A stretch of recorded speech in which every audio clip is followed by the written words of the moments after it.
بسم الله الرحمن الرحيم الحمد لله والصلاة والسلام على رسول الله وعلى آله وصحبه أجمعين والحمد لله رب العالمين اللهم لا سهل إلا ما جعلته سهلا وأنت تجعل الحزن إذا شئت سهلا رب اشرح لي صدري ويسر لي أمري واحلل عقدة من لساني يفقه قولي. السلام عليكم ورحمة الله وبركاته. Welcome once again to another episode of our series on the Quran in the month of Ramadan, going over the book written by Imam al-Nawawi called At-Tibyan fi Adabi Hamalat al-Quran. So it's a book dedicated to the importance of the Quran and the etiquettes that one should embody in relation to the Quran.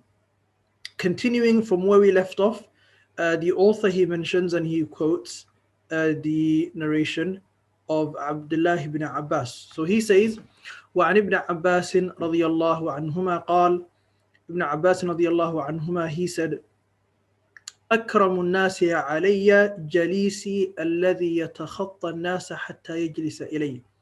So Ibn Abbas رضي الله عنهما, as many of us are very well aware of, he was one of the great companions, younger companions of the Prophet sallallahu alaihi wasallam. And he was also somebody who had a huge amount of knowledge. So he's somebody who was considered to be one of the scholarly figures amongst the companions. Somebody who was very well endowed with intelligence and also a huge amount of knowledge. And by the time when he grew older, he had a lot of students. And there were many of the great tabi'in and scholars of the tabi'in who were also the students of Abdullah ibn Abbas. He mentions here in this narration, وعن ابن عباس رضي الله عنهما قال, so Abdullah ibn Abbas, he said, أكرم الناس علي جليسي الذي يتخطى الناس حتى يجلس إليه. He said, the best and the most honored of the people to me are those people who come to me and sit with me, meaning as a student, meaning they pass by all of the others until they come to me, because they come to me seeking to learn. Those are the most honorable people in my eyes. And he said, لو استطعت ألا يقع الذباب على وجهه لفعلت. He said, had I had the power to make sure that even a fly doesn't fall on their face, I would have made sure that would have happened. So he's talking about the immense respect and love and admiration that he has for people who want to come and learn. It's not only necessarily just about coming to him because they're coming to him, but because of the dedication that they show in wanting to learn and wanting to gain that knowledge. And in another variation of the hadith, for riwayatin, he said, إِنَّ الذُّبَابَ لَيَقَعُ عَلَيْهِ فَيُؤْذِينِي. So he said, so much so, he said, the fact that if a fly were to fall on their face, I wouldn't want that to happen because it would really bother me. Meaning, I don't want them to be in any state of discomfort when they've come to me to want to learn. I would want to honor them so much that I would wish that even if there was a fly that would come and that would fall on their face, I would want to be the one that removes that from them so that they're not disturbed or uncomfortable in any way whatsoever. So the level of hospitality that's also attached to the education is very important. The fact that he wanted as a teacher to honor the student and to make them feel comfortable in an educational environment. That's something which is very, very important, and it's very conducive to the growth of any student. So any student who has a good environment whilst they're learning, it kind of encourages them to learn more. So by placing all of the factors in education that enable a student to learn, then the chances of them benefiting is multiplied. Then he said, Imam al-Nawawi, وَيَنْبَغِي أَلَّا يَتَعَظَّمَ عَلَى الْمُتَعَلِّمِينَ. So he said, it's incumbent and very important, he said, that the teachers do not exert a huge amount of power over their students. So they do not go on a power trip, or they do not make the student feel as if though they're inferior and that they are there to kind of punish them if they were to do something wrong straight away. So do not feel like ta'zeem, as in I am much more powerful than you, I am greater than you. You shouldn't make the student feel as if the student is an inferior. You know, he says, "Bal yalinu lahum." So the teacher should be kind and courteous. وَيَتَوَاضَعُ مَعَهُمْ. And they should also be humble with the students. And then Imam Nawawi, he says, فَقَدْ جَاءَ فِي التَّوَاضُعِ لِآحَادِ النَّاسِ أَشْيَاءُ كَثِيرَةٌ مَعْرُوفَةٌ. He said, there has been so much that's been said about the importance of being humble for the average person, for the average human being, meaning for people who have no relation to you whatsoever. The importance of being humble towards the creation, there's been so much things that has been said about that, meaning in our tradition. Then he says, فَكَيْفَ بِهَؤُلَاءِ الَّذِينَ هُمْ بِمَنْزِلَةِ أَوْلَادِهِ.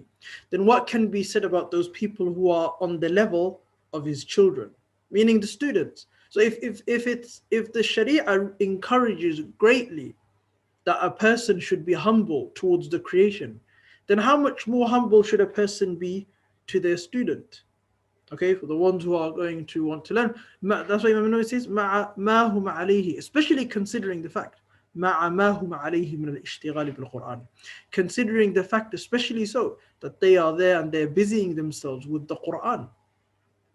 مَعَ مَا لَهُمْ عَلَيْهِ مِنْ حَقِّ الصُّحْبَةِ وَتَرَدُّدِهِمْ إِلَيْهِ, and also the extra amount of rights that they have in relation to companionship, meaning between the teacher and the student, and the fact that the student is one who's always returning back to him in order to gain knowledge and always learn more. And this type of education is, I think, almost come extinct, especially in the Western world. It's not something that's really it's not something that exists. Now you have institutions where a person goes to learn for a few hours and then you go and you leave. So that there's no real relationship between a teacher and the student in that way anymore, in which, your teacher is kind of like a parent to you, and the teacher sees the student as like their own child. This is something that still kind of remains in some pockets of the world today, but it's something which is quickly dying out. So the importance of education being more than just teaching somebody what a book says, or more than just teaching somebody during a few hours of the day, and then after that time period comes to an end, the student and the teacher don't know each other. So that kind of style of education and teaching is something that's kind of like a more of a contemporary recent concept, and it kind of became much more it's become much more emphasized with the onset of the building of big institutions and universities and colleges and things like that, because then it means that this is in the institute, that's where the relationship between the teacher begins and ends. Whereas in the past, especially in the distant past, it was never really like that. A teacher would always remain a teacher, out of hours also, and that relationship would always be there no matter what. And education was much more than just teaching the person the basics. It was more about also teaching the person life skills, and also teaching the person, about life, generally speaking. So the teacher would also expose the student to, their experiences in life and what they've seen, so that they can give the student a much better understanding of the world that they live in. It's not really something that's obviously seen today. So some people might kind of find what's being mentioned here a bit strange, but you have to realize that this was the norm in the past. This was how it used to be. You could go to your teacher in the evening, you could go to their house and you can talk to them and you can ask for advice, and they would host you. And likewise, the student would host their teacher if the teacher wanted to come and see him or her.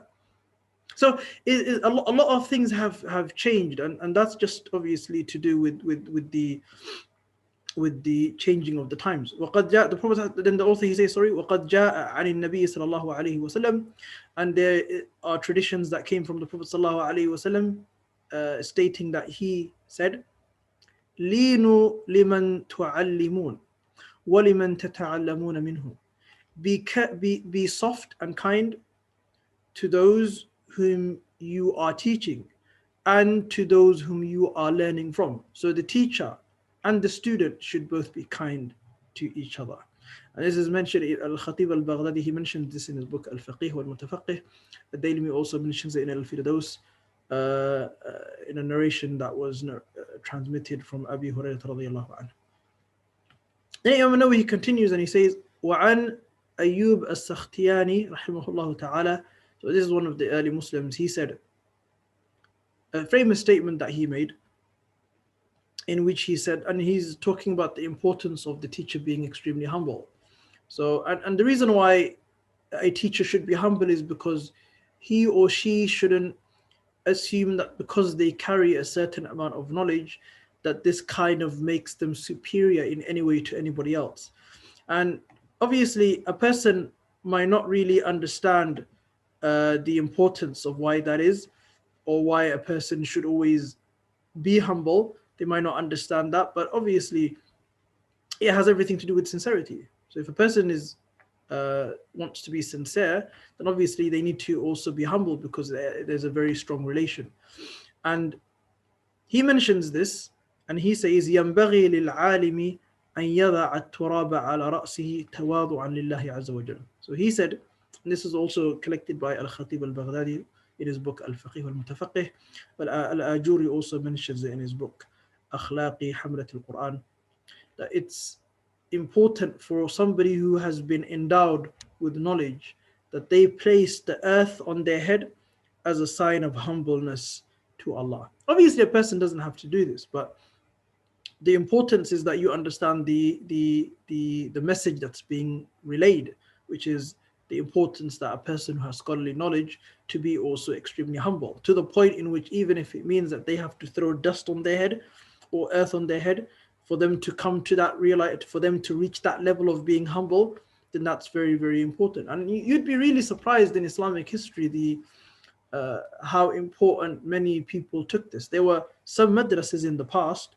especially in the western part of the Islamic world, so like in Al-Maghrib and these other places, where there would be communities of people who, once they've learned the Quran and they memorized the Quran and they learned much of the religious sciences, what they would do is they would take out an entire year just to be a cleaner. So they would take a job as a janitor or a cleaner in order for them to humble themselves, because now they finished the process of education. So they learned the knowledge, but now the time has arrived to also humble the heart and to also make the person understand, but you've learned a lot of knowledge, and in that there is a level of privilege, but at the same time, know your place and know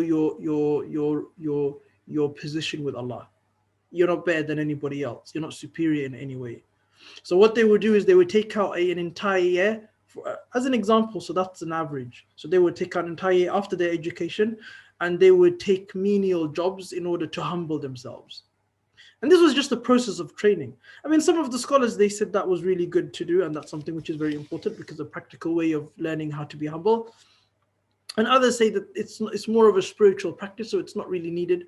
I mean, it's open to debate, but whatever the case may be, it's always important to understand that not to lose the goal. So the goal was what? To be humble, and that's really a requirement. That's very, very important. All that he continues and he says, alayhi rahmatullah, and this is speaking about the importance of the education. So في تأديب and instilling etiquette. So في تأديب المتعلم بالآداب السنية. So this is talking about giving the student, or causing and helping the student to embody themselves with the best etiquettes. So في تأديب المتعلم بالآداب السنية. الآداب السنية is talking about the lofty, the most lofty and exalted of etiquette. So Imam Nawawi, he says, وَيَنْبَغِي أَنْ يُؤَدِّبَ الْمُتَعَلِّمَ على التدريج بالآداب السنية. So the role of a teacher isn't simply to, impart with the knowledge or disseminate information. That's not really the job of a teacher. You can, even your enemy could tell you something that you can potentially benefit from, piece of information. But that doesn't make them a teacher. A teacher also prepares the student for the types of characteristics that they would need to embody in order to be a noble human being in the world that we live in. So especially this was taken to be very, very serious in the past. So there would be classes specifically embodying students and teaching students how to behave. I mean, you don't find that nowadays. In fact, nowadays, some people might even frown upon the idea of teaching students how to behave, because they think every student should behave the way they want to. But that's just completely nonsense, and it's not true. There should be there's an expectation. Society has an expectation from the people who live in that society to behave in a certain way. So should this be taught? I mean, in the past it was taught. People were taught how to behave. People were taught how to speak. People were taught courtesy. People were taught how to be polite. People were taught, how to behave towards other people in society, how to behave towards the elders, how to behave towards the younger people, how to behave towards people who are older than you, how to behave towards the institutions that are in the society, how to behave towards authority, how to behave towards, people of religion. And all of this stuff was something which was considered to be extremely important. Now, Nawawi, he says, وَيَنْبَغِي أَنْ يُؤَدِّبَ الْمُتَعَلِّمَ عَلَى التَّدْرِيجِ بِالْآدَابِ السَّنِيَّةِ. He says it's important for the teacher to teach the student etiquettes in a way in which it can be, so in a gradual process, teaching them the loftiest and the best etiquettes, so that they can embody these until it becomes their own characteristic and attribute. So it can become their own attributes. وَشَيِّمِ الْمَرْضِيَّةِ, and the most pleasurable of character. وَرِيَاضَةِ نَفْسِهِ بِالدَّقَائِقِ الْخَفِيَّةِ, and also to teach them how to train their souls so that they can be alerted to even the subtleties. Okay? وَيُعَوِّدَهُ الصِّيَانَةَ فِي جَمِيعِ أُمُورِهِ الْبَاطِنَةِ وَالْجَلِيَّةِ. And the teacher should help the student become accustomed, okay, to how to be able to understand all of their situations, the inward and the outward. So a person, a teacher in the past, a teacher would teach the student how to be able to, be in tune with their own souls and their own spirit. That was considered to be something really important. So having, teaching how to do that, how, as if though it was kind of like training almost, for them to, so giving them spiritual training. This was something which the teachers in the past used to do. And then Imam An-Nawawi says, وَيُحَرِّضَهُ بِأَقْوَالِهِ وَأَفْعَالِهِ الْمُتَكَرِّرَاتِ عَلَى الْإِخْلَاصِ وَالصِّدْقِ وَحُسْنِ النِّيَّاتِ. And he would always encourage the student through his words and through his actions repetitively in relation to talking about things like ikhlas, sincerity, and showing through their actions, showing them by encouraging them through their actions and through their words, sincerity, truthfulness, and having good intentions.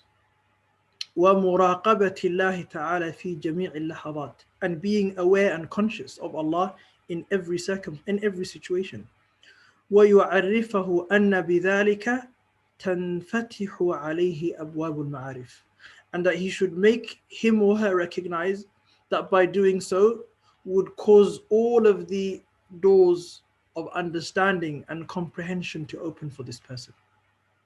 وَيَنْشَرِحُ صَدْرُهُ, and that their chest will expand. This is an expression to suggest that this person would be what? They would start understanding much more. If things will start opening, they will have openings. Okay? وَيَتَفَجَّرُ مِنْ قَلْبِهِ يَنَابِيعُ الْحِكَمِ وَاللَّطَائِفِ. And by doing so, what would the results be? The heart of this person would open up with wisdom and understanding. So al-lata'if means, usually is referring to, you know, sometimes it could mean common phrases, a type of understanding which is small but has, enumerates a huge amount of meaning and contains a huge amount of meaning. And sometimes they use it to interchangeably. وَيُبَارِكُ لَهُ فِي عِلْمِهِ وَحَالِهِ. And but this would cause them to have barakah in their knowledge, meaning blessings in their knowledge and their condition, generally speaking. وَيُوَفَّقُ فِي أَفْعَالِهِ وَيُبَارَكُ لَهُ فِي عِلْمِهِ وَحَالِهِ. By doing this, there would be blessing in their knowledge and in their condition, and they will have tawfiq. وَيُوَفَّقُ. Tawfiq means that you have inspiration. So they have divine inspiration in the actions that they do and what they say. So by being close to Allah subhanahu wa ta'ala, a person would have tawfiq in what they do and what they say. Allah will bless them. So it's something which is very important then for us to understand, that education is much more than just learning information. Education is learning everything about life. And that's what the teachers in the past used to impart their students. And it's something that kind of needs to be revived today, if we can say that. Inshallah, we'll stop it there for this session, inshallah, and we'll continue from where we left off into next segment. Jazakumullah khair for joining us once again. Assalamu alaikum wa rahmatullahi wa barakatuh.